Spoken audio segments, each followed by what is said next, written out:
I wouldn't say a cool story. I'll tell you a good story about SF. I don't know if a lot of the listeners know, but there's a lot of Afghan refugees coming here to Fort Bragg and resettling here.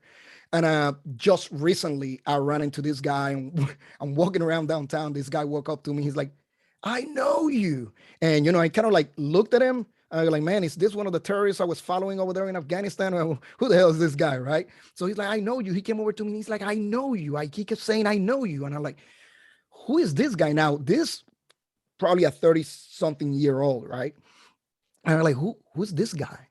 Uh, and he goes like, "I was in Afghanistan." And I was like, "Oh, were you in the army?" He said, "No."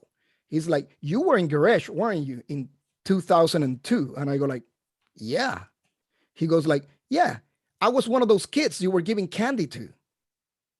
And I go like, "What?" And he goes like, "Yes." He goes like, "And let me tell you, you guys were amazing, giving us candy. You guys kept us safe. You guys are like, oh snap, this is one of the kids that was in the same time I was in when we were trying to drive the Taliban out." And like, this is pretty freaking amazing. And I felt so like, you know what? I did something right. Mhm. I did something right. I think that's one of my best experiences that I took out of the military, that, 20 years later, I run into one of those kids. I get a lot of people ask me in a negative way, "Zach, do you feel like you didn't accomplish anything in Afghanistan?" And I'm really glad that you picked that story of your 20, of your entire career. You picked that story to talk about today, because I don't subscribe to that mentality at all. Not even in the slightest. It's kind of like if you had cancer and you went to the doctor for 15 years and the doctor extended your life for 15 more years, right? You didn't die the day that you got cancer. You worked with people, and then over time you had a life and you had a family and you had kids. And I see it the same thing in Afghanistan, right? Like, we spent a lot of time helping a lot of people. And that example right there gave me goosebumps hearing it, because I know how that made you feel. I can see you lighting up about it. That's special, man. That's really special. And that's super neat. Yeah, man. I'll tell you what, I just didn't know what to say, to be honest. And like you said, like, do you waste your time? It's like, how many little girls walked up to us in Afghanistan and say, "Thank you, American. Now I can go to school." That right there is just enough. Now I can learn.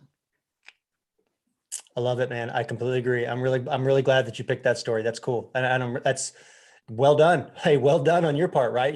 I've seen people that don't give out the candy. I've seen people that have been maybe a little frustrated in situations like that, or it's turned on a little too much, which I've seen that often. And it's kind of hard to even say that, but it's just the truth. So good on you as a young guy in 2002, frankly, doing the right thing, being the right guy, probably being surrounded by the right mentors. Yeah, Um, there's a big line between force protection and not being able to uh, mingle with the locals that you're supposed to be able to gain their trust and all that. So there's a big fine line. And I know a lot of people go like, "Don't get close to the kids. Any of them can have a bomb, and any of them can have a grenade or whatever." But it's like, where do you draw that line? So at that point, you just need to trust your guys around you, make sure they got your back, and go on and talk to the kids, because a lot of times those kids will give you the information you need. All you got to do is talk to them. Big facts, baby. Big facts.